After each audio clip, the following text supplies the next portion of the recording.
Continuamos com o nosso programa Eclésia dessa noite, falando sobre Igreja Corpo Místico de Cristo. Lembrando que nós estamos sorteando, ao final do programa vamos sortear um livro da vida e a obra de Santo Aníbal Maria de França, esse grande santo, fundador dos rogacionistas. Vai ligando para a gente então para você concorrer no final do programa. Padre Guido, é impossível a gente falar sobre um tema tão importante como esse se a gente passar pelo assunto que a gente vai falar agora. Sim. O batismo. O que o batismo tem a ver com toda essa história? Olha, em primeiro lugar, o batismo é o sacramento que nos insere na vida e nas atividades da igreja. Um dos efeitos do batismo é que nós nos chamamos de cristãos, isto é, continuadores de Cristo, membros efetivos da igreja fundada por Jesus. O batismo é o sacramento básico, fundamental e prioritário, sabendo que não se podem receber outros sinais se não se recebe primeiro esse grande sacramento. Certo. Portanto, os sacramentos são todos administrados em nome da Santíssima Trindade, certo? E quem nos manifestou e revelou isso foi exatamente Jesus, Certo. que é a cabeça da igreja e que, ao mesmo tempo, é Deus, certo? Agora, o batismo gera 4 grandes efeitos, que nós já estudamos uma vez, dedicamos até um programa sobre isso, programa sobre este assunto, assim. Através do batismo, nós começamos a fazer parte integrante deste corpo místico. E a presença da Santíssima Trindade, sendo cada um de nós imagem e semelhança de Deus, se torna manifesta e explícita. Nós nunca conseguiremos entender este grande mistério. Porém, sabemos que, sendo continuadores de Cristo, somos ao mesmo tempo os anunciadores desta verdade divina. E na Santíssima Trindade existe uma unidade perfeita. E nesse sentido também, a unidade do corpo de Cristo, já que Cristo é Deus, também busca essa unidade perfeita? É assim que a gente pensa, não? Olha, sim, eu vou te dizer mais, Eric. Se São Paulo chega a dizer, pega o exemplo do corpo, que é feito de muitos membros, certo, mas forma uma unidade, olha que o exemplo é muito mais claro quando se fala até diretamente de Deus. Estamos diante do maior e mais importante mistério da nossa fé, a unidade e a trindade de Deus. E às vezes algumas imagens nos ajudam a entender como é que tudo isso funciona. Vamos fazer o seguinte, então. A gente já fez essa rápida experiência aqui, que certamente as catequistas repetem pelo Brasil, para ensinar as crianças. Já fizemos isso aqui, mas vamos repetir. Vem para cá, por favor. Pedir para a nossa produtora aqui, a Cássia, que é aquela experiência das velas, né? Temos aqui 3 velas distintas, inclusive diferentes. Uma cor de rosa bem clarinha, uma branca e uma vermelha. Nós vemos 3 velas distintas, não são as mesmas velas. Só que se a gente juntar as 3 velas aqui numa única chama, nós estamos vendo nesse momento 3 velas e apenas uma chama. Existe divisão no meio dessa chama aqui, Padre Guido? Não dá de ver. Esta é uma imagem simples de como funciona a Santíssima Trindade. Nós estamos notando 3 velas, e todas as 3 com a sua chama. Mas ninguém de nós, por inteligente que seja, vai conseguir separar as 3 chamas, digamos assim. Formam uma chama só. Apesar de velas distintas, uma não ser a mesma que a outra, porém, uma única perfeita união numa única chama, né? É uma maneira pedagógica, né, Padre Guido, da gente, como o senhor bem disse, entender os mistérios da Santíssima Trindade é impossível, mas a gente chega perto e é uma maneira de ensinar as crianças de uma maneira lúdica, vamos dizer assim. Né? Exato. E esta imagem, como também, repito, a imagem do corpo manifestado por São Paulo, nos dá uma ideia de como isso funciona.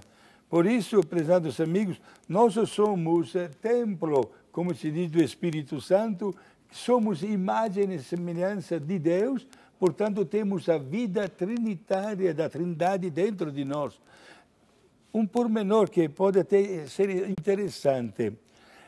Eu sou italiano. Na Itália, quando se celebra uma missa de corpo presente na igreja, o corpo está dentro no caixão já coberto, no final da missa, o padre não somente asperge com água benta, dá a volta ao redor do caixão, mas depois pega o turíbulo com o incenso, que é somente para Deus, e incensa o corpo da pessoa morta.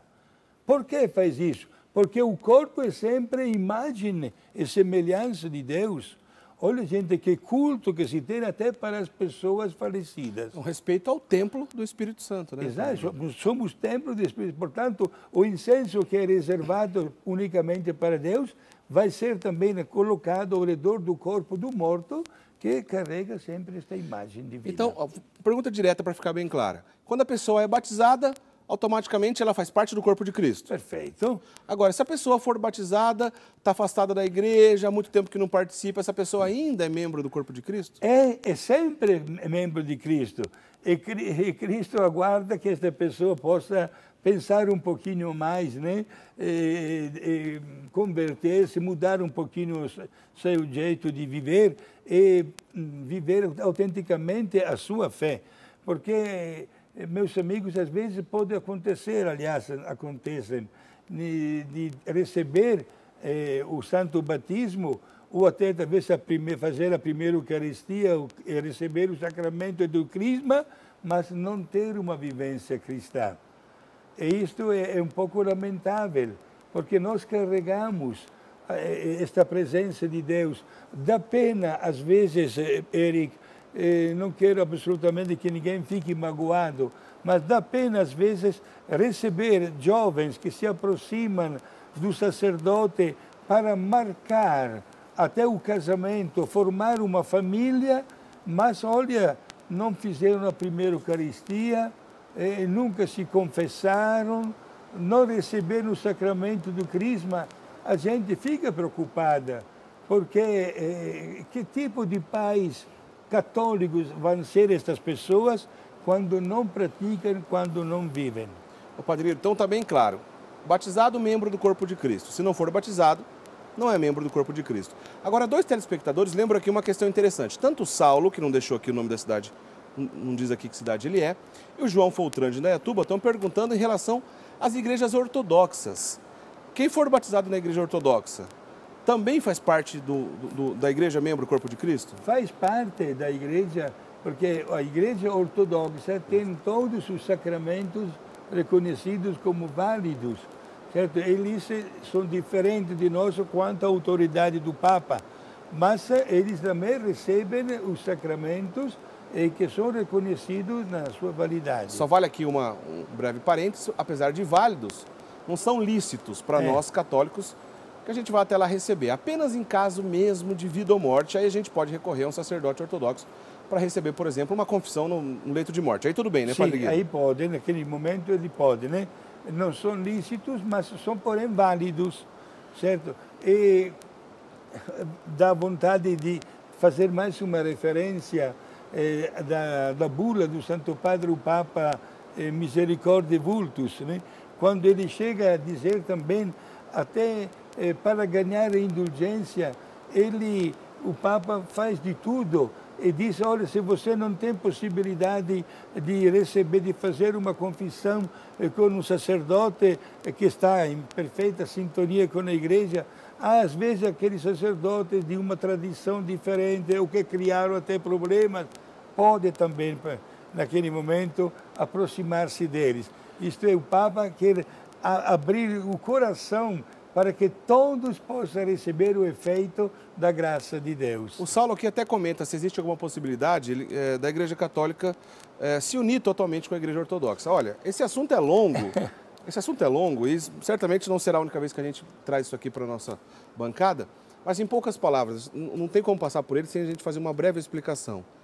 Até o ano 1054, só existia uma denominação cristã no mundo, que é a Igreja Católica, fundada por Cristo, na pessoa de São Pedro, como a gente disse no começo do programa, uma única fé católica. Em 1054, houve uma cisão, uma ruptura, o chamado Cisma do Oriente, o grande Cisma do Oriente, onde algumas igrejas com sede no Oriente, quiseram ter a sua autonomia e não respeitavam mais a figura do Papa, em 1054. Nesses outros séculos, de 1054 até hoje, algumas dessas denominações, dessas igrejas ortodoxas, porque a palavra ortodoxa significa autêntica, né, que galgaram para si o título de autêntica. Algumas dessas igrejas ortodoxas voltaram a ter uma plena comunhão com a Igreja Católica. Então tem os ritos orientais católicos, são católicos como todos nós que somos católicos, porém de rito oriental. Não são igrejas ortodoxas, mas mantiveram ainda 14. Hoje em dia são 14 igrejas chamadas autocéfalas, independentes uma da outra, que são igrejas ortodoxas. 14. Né? Não existe uma unidade plena entre elas. Se bem que tem um patriarca ecumênico que consegue uma certa unidade entre algumas delas, mas uma unidade plena, um único pastor para todas essas 14 não existe. Recentemente, o Papa Francisco se encontrou com um desses líderes, que é inclusive da mais numerosa, que é a Igreja Ortodoxa Russa. Se encontrou recentemente com o patriarca ortodoxo russo, é a mais numerosa. Né? Então, por que o Padre Guido explicou agora há pouco que o batismo e os outros sacramentos são válidos nas igrejas ortodoxas, porém ilícitos? Porque existe sucessão apostólica. A sucessão apostólica continua normalmente na igreja ortodoxa. Porém, não é lícito, porque não temos comunhão plena através dessa dificuldade de não aceitar o Papa, por isso os cismáticos. Não existe essa comunhão plena. Se Deus quiser, um dia, isso pode unir novamente, aconteceu o sonho de João Paulo II, que dizia a igreja respirando com seus 2 pulmões, mas por enquanto muita coisa já se aproximou, muita barreira já caiu. Mas ainda, talvez a nossa geração não vai ver isso ainda, né, Padre Guido? Exato, porém isso não significa ficar de braços cruzados, porque existe um verdadeiro diálogo de aproximação com todos estes nossos irmãos, né? E vale talvez até a pena repetir uma expressão do saudoso, hoje beato, Papa Paulo VI, que quando ele foi o primeiro Papa que foi até na Terra Santa, né, peregrino, e se encontrou com o patriarca Atenágoras. Que era um patriarca ecumênico. Exato. Né? Ele, Atenágoras. dando um abraço, soltou aquela frase, né, que o que nos une é muito mais do que nos separa. O Papa Francisco agora, que se encontrou com o patriarca ortodoxo russo, que chamou de irmão e disse, enfim, né, até que enfim nos encontramos também quase 1000 anos para ter esse encontro de novo. É bonito, a gente está vendo coisas belas. Quem sabe um dia isso volta a ter uma só fé, um só pastor. Exato, e não esqueçamos, Eric, que até no decorrer dos trabalhos do Concílio Ecumênico Vaticano II, o Papa João XXIII, hoje santo, fez questão de convidar vários membros ortodoxos. Pois é, porque se tratava de um concílio ecumênico. Legal. Exato. Ô, Padre Guido, olha, tem um assunto que eu quero entrar nesse bloco, talvez não dê tempo da gente terminar ainda nesse bloco, a gente continua na sequência. Queria que o senhor falasse do Papa Pio XII e de um importante documento de Pio XII que tem tudo a ver com o tema aqui da nossa noite. Explica pra gente isso. Ok, o saudoso Papa Pio XII, reinou como Papa por 19 anos, 1939 até o 1958. Teve um trabalho muito delicado nesses 19 anos e teve também, digamos assim, aqui tem uma bela imagem. A gente está vendo uma imagem do Papa Pio XII. Exato.